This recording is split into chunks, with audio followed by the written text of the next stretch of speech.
from Louisiana's home team. This is Fox 8 News at 9 p.m. The city has not had an indicted mayor. January 18th, 2013, one for the history books as prosecutors land an indictment against Ray Nagin. I think everybody saw this coming. Well, not everybody. Nagin's lawyer says he was still in negotiations with the government over a possible plea deal. We were going to speak, I guess, next week before anything happened. A federal grand jury hits the former New Orleans mayor with a 21-count indictment, piling on charges of bribery and conspiracy that could send Nagin to prison for years. How you doing, guys? A newcomer in 2002, Nagin swept into office as a reformer, a businessman who would root out corruption and usher in a new era of prosperity. If you're going to give me a campaign contribution and you're expecting a contract, you're wasting your money. In fact, there's no sign that ever happened. Rather, the feds accused Nagin of pocketing tens of thousands of dollars for himself and doling out millions in contracts. The Nagin camp maintains he's innocent. Our position is that he did nothing improper. A trial would pit Ray Nagin against a team of confessed conspirators singing to the feds about his alleged wrongdoings.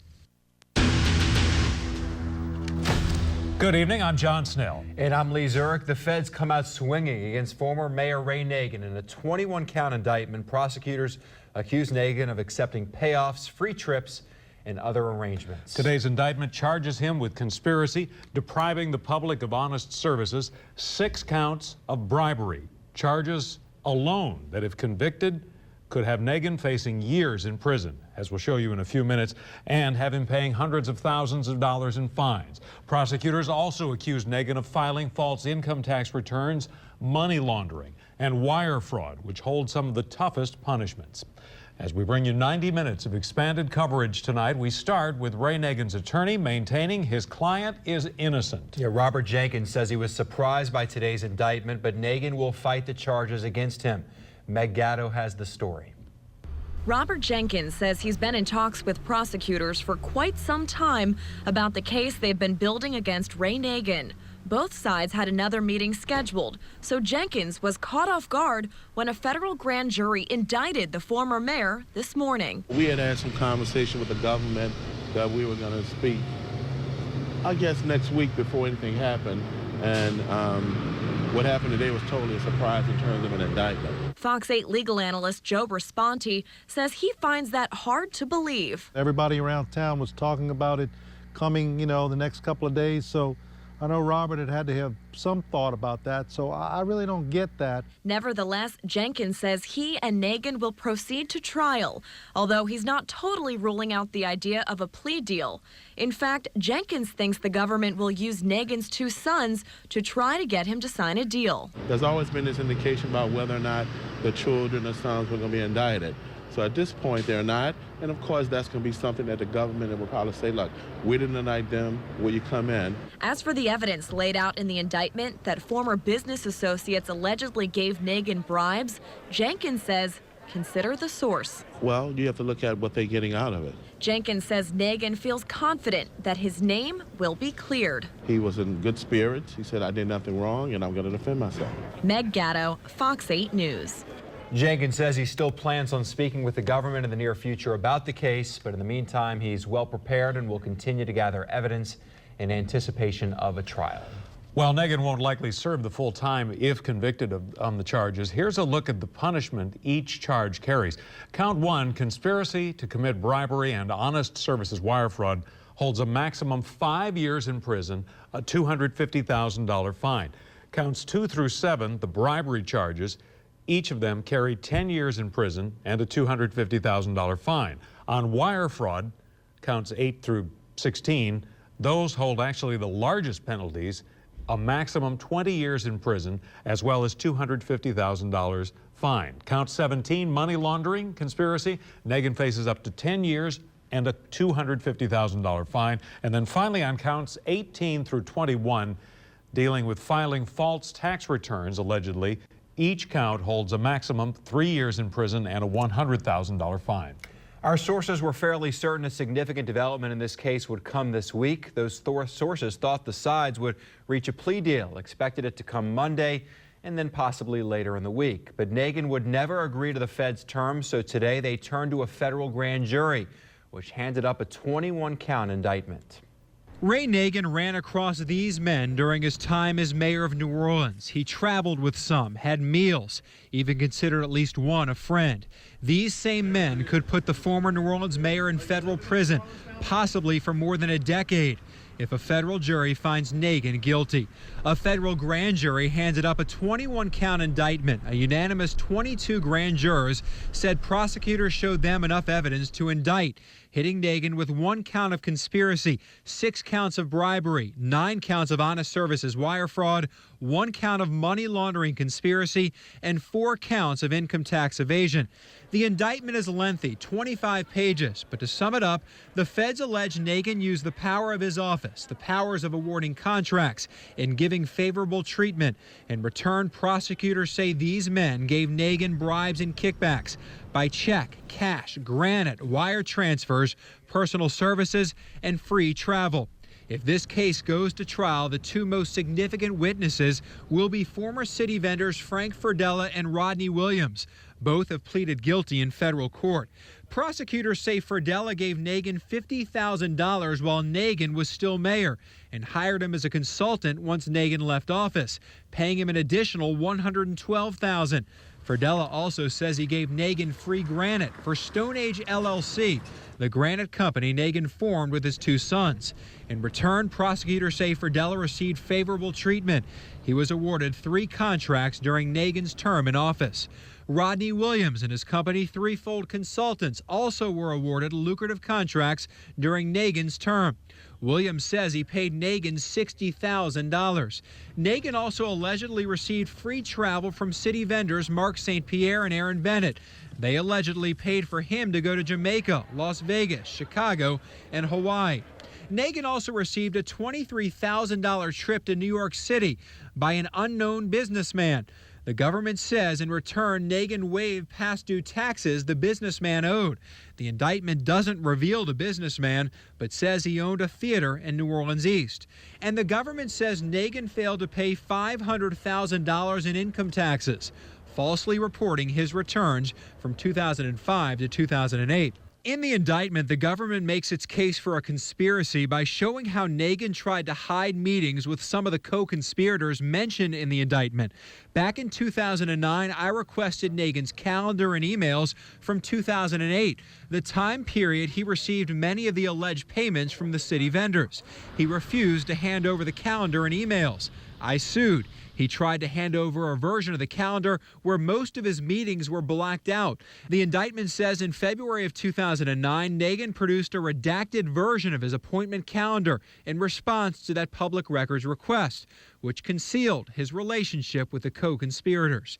If this case goes to trial, many of the men Nagin came to know during his 8 years in office, the co-conspirators, some of which he tried to hide from the public, could help send him to federal prison for improperly being given money, granite, and free trips during his term as mayor. Nagin's kids are referenced in the indictment but have not been charged with any crime. Nagin owned the granite company Stone Age LLC with his 2 sons, Jeremy and Jaron. Interim U.S. Attorney Dana Bente commented on the grand jury decision only through a statement today and said that this office will continue its history of investigating and prosecuting public corruption. He says this is an important part of the office's mission to serve the citizens of the Eastern District of Louisiana and make certain they have honest public officials. When Nagin first became mayor, he vowed to crack down on corruption. His popularity was at an all-time high, but in the years after Katrina, Nagin's support fell dramatically. It all happened around the same time. He's accused of using the office for his own personal gain. Natasha Robin has the story. He was a breath of fresh air, as a candidate, for him to come out of nowhere the way that he did. More than a decade ago, Ray Nagin ran for mayor on a platform to root out corruption in a city that seemed plagued by it. And he charmed us all. I mean, he really, really charmed the city, won overwhelmingly against a very popular police chief, Richard Pennington, you know, who was everybody's favorite going into that election season. Before becoming mayor, Nagin was an executive of Cox and had no political experience. He just came in as kind of a breath of fresh air, that he wasn't a traditional politico. He was going to come to City Hall and he was going to reform it. He was going to bring business practices into City Hall and move the city in a new direction. Towards the end of his first term as mayor, the city faced the unthinkable when Hurricane Katrina hit. It put Mayor Ray Nagin front and center. People felt that he understood their pain. You know, whether he did really or not is up for debate. This city will be chocolate at the end of the day. Now he's front and center in front of not just the national media, but global media. And so he was representing our city at that time to the world. And, you know, one of his issues was the right to return, and that resonated with the African-American community, and so they rallied around him and helped re-elect him in 2006. The facts are we will be rebuilding. After re-election, frustration grew among communities struggling to return. My family will be in a hotel to be displaced after you said I'm holding you responsible to come back. Many blamed the lack of progress on the administration. I think most of the people felt a real disappointment, even the people who voted for him. I got that second time, I got the impression that they felt, wow, he told us he was going to do all these things and didn't seem to really put himself into doing it. I remember when I was analyzing his calendar, and what really struck me was just the lack of any kind of commitment to leading the city or managing the city. UNO political scientist Ed Chervenak says there were few meetings scheduled, and it consisted mostly of speeches and ceremonies. Here was his opportunity to shine, and he just completely dropped the ball and just basically went into a shell. And as a result, I mean, by the time he left office, he was at 24% job approval rating.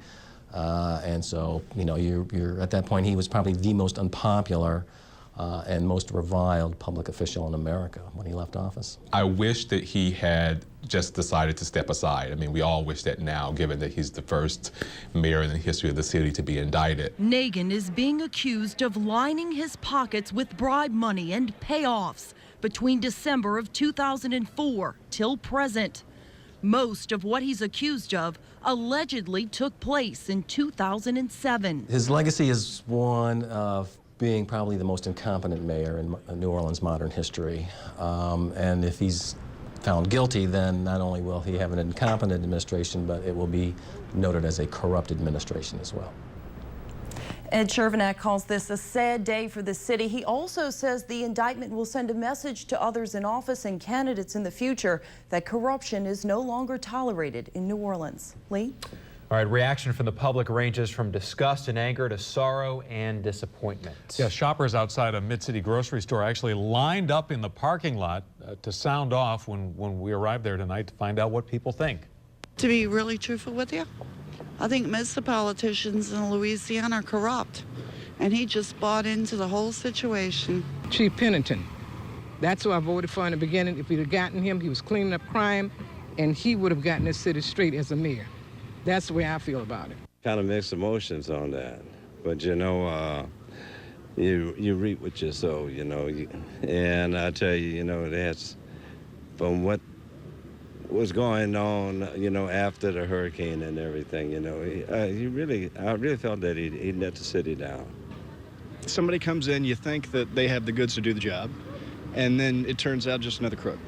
Just got caught in the system. You know, he got caught probably, you know, the money thing, you know, money rule all evil. So I guess that what happened, you know. We all fall short sometimes. The only direct comment so far from Ray Nagin today came from his Twitter page. This morning he retweeted a Joe Osteen comment that reads, "You are closest to your victory when you face the greatest opposition." Osteen is a pastor with a large following. His mega church is based in the Houston area. Nagin has a home in the Dallas-Fort Worth area, and to clarify, that tweet actually came out a couple hours before the indictment. So you had a sense at the time of, okay, he sees it coming, and they said, in fact, they thought they were in a negotiation and did not see it coming. Actually, the timing was almost surreal, too, because I was at the federal courthouse, and literally the prosecutors who are handling this case walk in the federal courthouse literally almost at the same time that Nagin actually sent that tweet on Twitter. So interesting timing there at federal court today. All right, the Coast Guard works to remove a sunken tugboat in the Mississippi River. The challenges they're facing ahead. Well, let's not convict him before he goes before trial, because innocent until proven guilty. And a former council member who served with Ray Nagin talks about today's indictment and what it could mean for the city.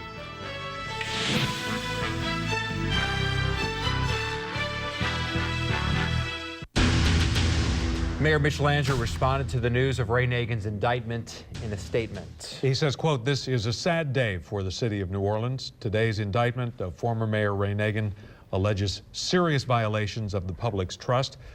The mayor says the public corruption cannot and will not be tolerated." Public opinion seems mixed as to whether today's indictment will cause long-lasting damage to New Orleans' image.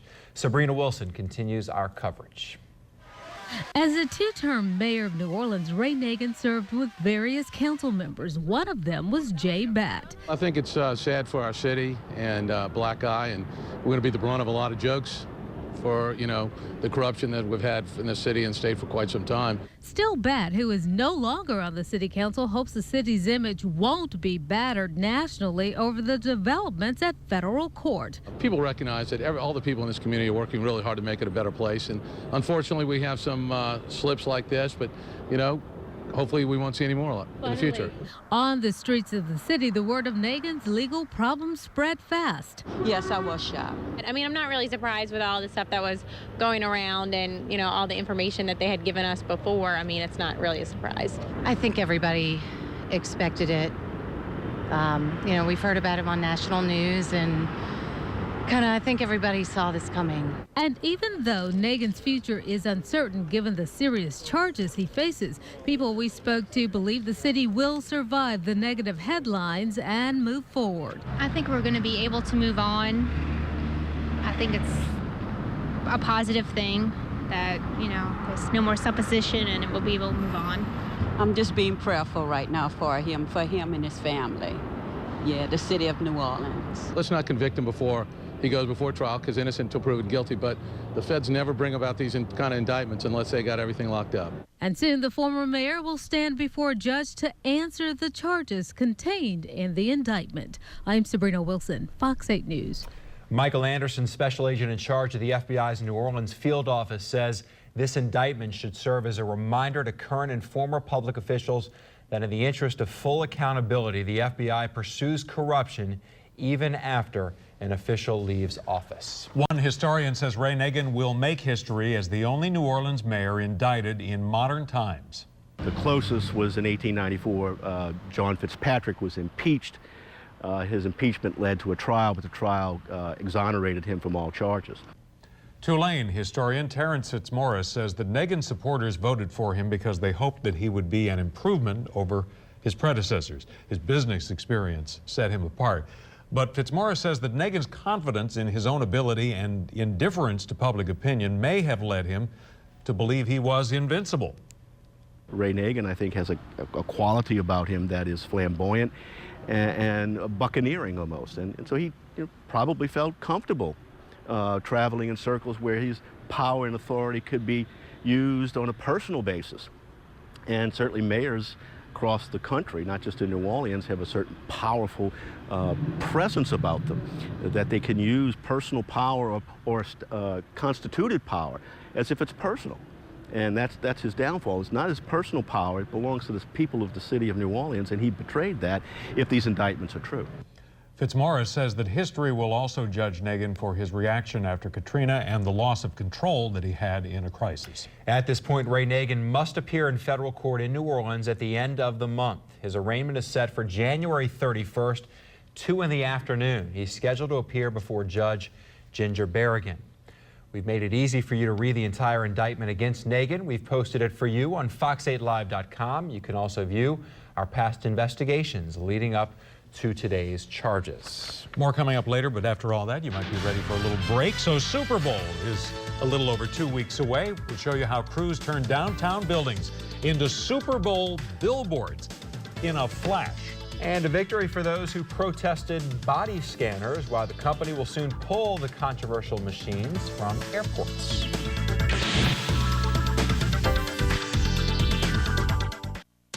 From Louisiana's home team, this is Fox 8 News at 9 p.m. Controversial airport scanners will disappear in a few months after complaints of images that are far too revealing. The Transportation Security Administration says the scanners will be gone by June. The TSA says it yanked them because the company that makes them can't seem to come up with the software fix for the problem.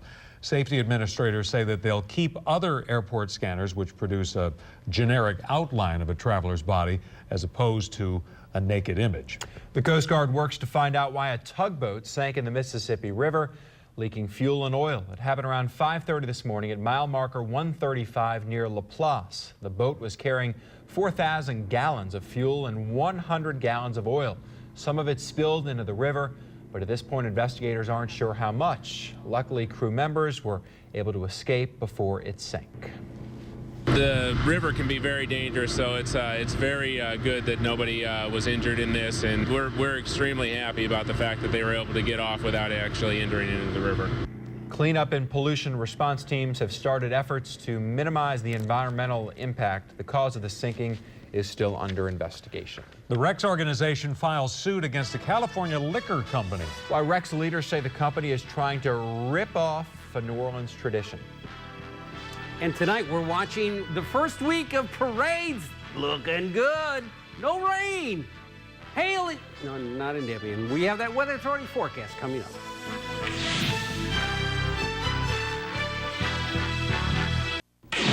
Carolyn Schofield previews Fox 8 News at 10. Within an hour of Ray Nagin's indictment, word reached the international community through news organizations like the BBC. The former mayor gained an audience around the world in the days after Hurricane Katrina, and some saw him as a champion for the devastated city. Now they're seeing another side. To the naysayers, this is one kind of mark in their column. But at the same time, we're going to turn around and say, forget about it. Nobody's going to care in 3 weeks. It's going to be Super Bowl, Carnival, Carnival, Super Bowl. It's all anybody's going to want to hear about. Now, coming up at 10, we'll take a look at the media coverage around the country and the world and talk about how today's indictment could reflect on the city's image just as it's preparing to host the Super Bowl. That's coming up new at 10. Now, your most accurate forecast with Chief Meteorologist Bob Breck. Only when you've been in the deepest, darkest valley can you appreciate how glorious it is on the mountaintop. That's paraphrasing somebody from my past, but let me tell you, we were in the deepest, darkest valley early this week with no sun. Well, did you not appreciate 2 days in a row now with no clouds? Well, a few folks did have clouds, mainly south of Callender Field, down over Port Sulphur and Boothville, over, say, at Port Fourchon and Grand Isle. That was only early in the day. That got out of here because we have the flow coming from the north, pushing most of the clouds. In fact, all the way, the cold air goes down to the Yucatan.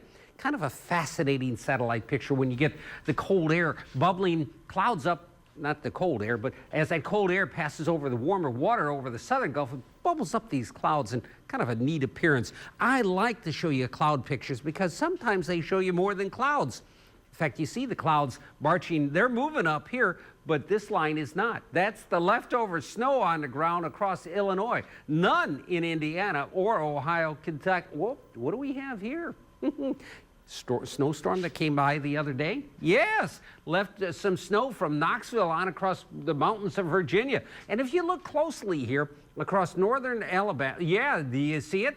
They did get snow, but boy, it went away in a hurry. And again, we have been in a valley this week. Started out on Sunday with 77, but whoop, whoop. And now we're starting to rise back up, but this rise has been painfully slow. We should get back above our historical average of 62 tomorrow. might even be there on Sunday. This weekend looks terrific. And a good news for the parade of the quarter tomorrow night, the Croix de Vue. Hail, Croix de Vue! We have no rain, clear skies, temperatures in the 50s. Not bad. Sunday's parades. Rascals, Slidelians. Oh, boy, if we could bottle this for the big parades, it'd be great. This is going to be a nice weekend. And it's warming up. The next 7 days look to be dry. Now, next week we'll get colder, but the core of the cold stays to our north. The reason we're dry is we got rid of the southwest flow here. Hints that it's trying to come back, but don't get nervous there, gang, because that flow can't come our way. We have a dip coming. You see it here? Started up there. Here it comes, here it comes, here it comes. This is going to be moving down. Luckily for us, it's not going to keep diving into the Gulf. It's going to come down and then go. This is where winter is going to be for the next, say, 5 to 7 days. It's going to really get, well, they're not there yet, but it's going to get there. And you can see how that push is coming out of Canada into the plains tonight. Not enough moisture there, though. They could use some snow. That's the drought area, but they have been avoiding the big snows and the big rainstorms. So even though the south has gotten a lot of rain, much of the areas up north have not. We're in the 40s here. In fact, most of the country is above freezing. It's January. You should see a lot of spots that are either 0 or below. You don't see that over the United States. Got to go up into Canada, and here's where the 20s and 30s and 40 belows have been sitting all winter. We haven't had the dip in the jet stream since December come down over the east. That's going to happen this weekend, so these single-digit numbers are going to be pouring over the Great Lakes, which, for the most part, are ice-free, so there's going to be some serious snowstorms up farther to the north. High pressure over us now, that's going to glide away, but the ridge is going to stay back over us, keeping the Gulf blocked. No Gulf moisture is going to be feeding back. Now, here comes, you see it way up here? Here comes that next front. Not going to be here. This is now Sunday morning. We still have a light northeast wind, plenty of sunshine, and the temperatures are going to be getting a little milder. But the front rumbles and stumbles down, and it will sweep onto us sometime. This is early Monday morning. Monday afternoon, you'll feel the cool down, and it will get chilly for next week. 55 was our 55. Whew. Actually, it felt pretty good later on this afternoon, but it was cold this morning with many spots near freezing on the North Shore, some 30s south. Actually, the readings on the South Shore, like at Kellner Field, already down to 39, 38 over in Slidell, 37 Bogalusa. There's going to be some spots away from the lake that's going to see, I think, widespread frost tonight because we don't have a lot of wind. Look at all the zeros showing up. And there's nary a lake effect. We have the waves out over the Gulf, 4 to 6 feet. They've come down some. They'll come down even more tomorrow. It's a beautiful night over the Superdome. We have the barometer that's falling now. No winds out in Kenner. And temperatures are in the 40s, some spots in the 30s. Tonight, there could be some frost, mainly north. Could even be some south. Light freeze in a couple of spots far north. Said that last night, we stayed above, but we'll give it another. A chilly start tomorrow, rapid warm up, all day sunshine. Ought to get back up into the 60s, and that should stay around on Sunday. 2 picture-perfect days. Monday, that front comes, it might get up to 60, but then we're going to fall down. Notice we do have freezing temperatures on the North Shore next week, mainly in the 50s, before we warm up, and there's no rain until next Friday. The rain forecast settles down finally. That water temperature keeps coming down too, and you can see the winds. I think this weekend you could even get an offshore trip. Your Firestone weather phone forecast at 833-0000. And of course, I warn you, not warn you, but advise you to download our free Fox 8 weather app. I do warn you. You ought to have it. Keep up with the weather, especially when the parade's coming. You can track the rain yourself. Mm-hmm. But no rain this weekend. That's wonderful. I think some pent-up demand might exist. Yeah, for me. I'm pent up, and I'm demanding. Have no doubt. All right. You have Thanks, no Bob. doubt. The Rex organization once again goes after an alleged case of trademark infringement. Rex filed suit in federal court against the California-based liquor distributor King Rex Spirits Incorporated. It's a company that produces and markets vodka, rum, and bourbon under the name King Rex. The suit claims the company's packaging, marketing, and promotion use many symbols and descriptions that make reference to the Rex Parade organization. The lawsuit cites the company's use of the Monarch of Merriment and the King of Carnival in particular, which Rex says are 2 of its most well-established and publicly recognized monikers. Rex the New Orleans Rex, wants damages and an order that protects its symbols. Reparations for the Super Bowl are not limited to excitement on the streets. As proof, just look up. We're wrapping all the way around the Superdome. We've got our guys going up right now onto 1555 Poydras, and they're putting a large graphic up that's going to be roughly 150 feet by 60 feet. That's Arthur Boisfontaine, the owner of a company called Crystal Clear Imaging. He's mapping out the strategy for turning high-rises into Super Bowl memorabilia. Over 1,100 panels are being installed around the dome, and the Hyatt will have a gigantic image of the Lombardi Trophy. Besides our 33 employees, we're probably employing locally nearly 100 people for this project. So it's a huge economic boom, but it's also a lifestyle change for our employees.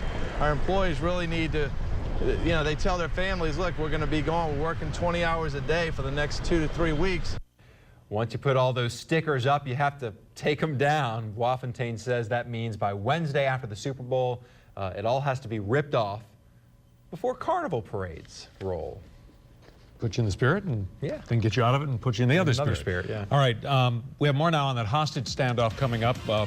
It drags on overseas with no end in sight. Learn how U.S. officials are working to secure the freedom of 2 Americans still held.